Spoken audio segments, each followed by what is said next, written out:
clear that this is a targeted act of violence, and the FBI is investigating this as an act of terrorism. Right now at 5, just moments ago, the FBI raising the number of people injured in that heinous attack in Boulder, Colorado from 8 to 12 now. The suspect facing 16 counts of attempted murder and facing federal hate crime charges as well. As you heard, the FBI calling this a targeted act of violence. Welcome to the News at 5, everyone. I'm Rick Ritter. And I'm Nikki Zizaza. Police say 45-year-old Mohammed Solomon yelled "Free Palestine" while using a flamethrower to launch bottles of flammable liquid. A group of people gathering to support Israeli hostages in Gaza. Homeland Security says Solomon overstayed his visa and was in the country illegally. Many people and Jewish communities are concerned about the spike in anti-Semitic violence in recent weeks. And WJZ's Ashley Paul joining us now live in Baltimore. And Ashley, how are Jewish leaders in our community tonight responding to what happened on Sunday? Yeah, Rick, Nikki. Well, Jewish leaders in the area tell us that heightened security has been front of mind for years, since that deadly shooting at a Pittsburgh synagogue a few years ago. And they say every time a violent event like this one happens, it serves as a reminder that you can never be too careful.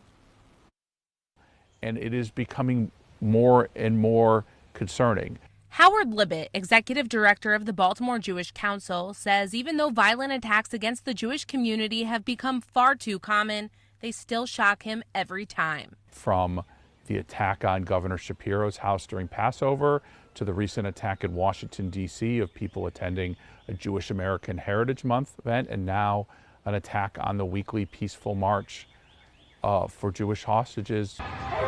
There's a male with a blowtorch setting people on fire. This latest attack in Boulder, Colorado sent 8 people between the ages of 52 and 88 to the hospital. The group was gathering Sunday in support of Israeli hostages in Gaza when the suspect, who is now charged with a hate crime, threw Molotov cocktails into the group while yelling anti-Israel comments. There's a weekly march for the hostages here in Baltimore, too.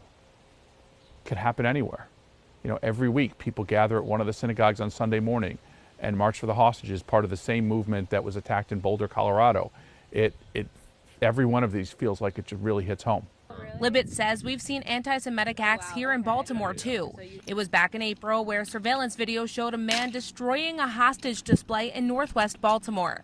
The rise in anti-Semitism has prompted added security measures like metal barriers and bulletproof glass at the local JCC, armed guards at synagogues and Jewish schools, and increased patrols by the Baltimore County and City Police. The only way we're going to fix this, or at least lessen it, is through more education, more allyship, more helping to make people understand our perspective that you can't live on hate.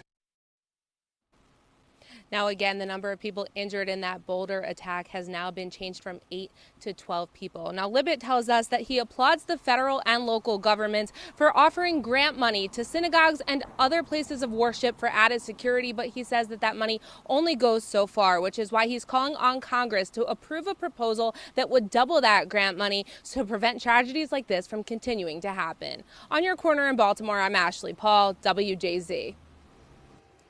Ashley, thank you. Now, this, of course, is a developing story that WJZ will be following. Make sure to stay with WJZ on air and online as we bring you the latest developments.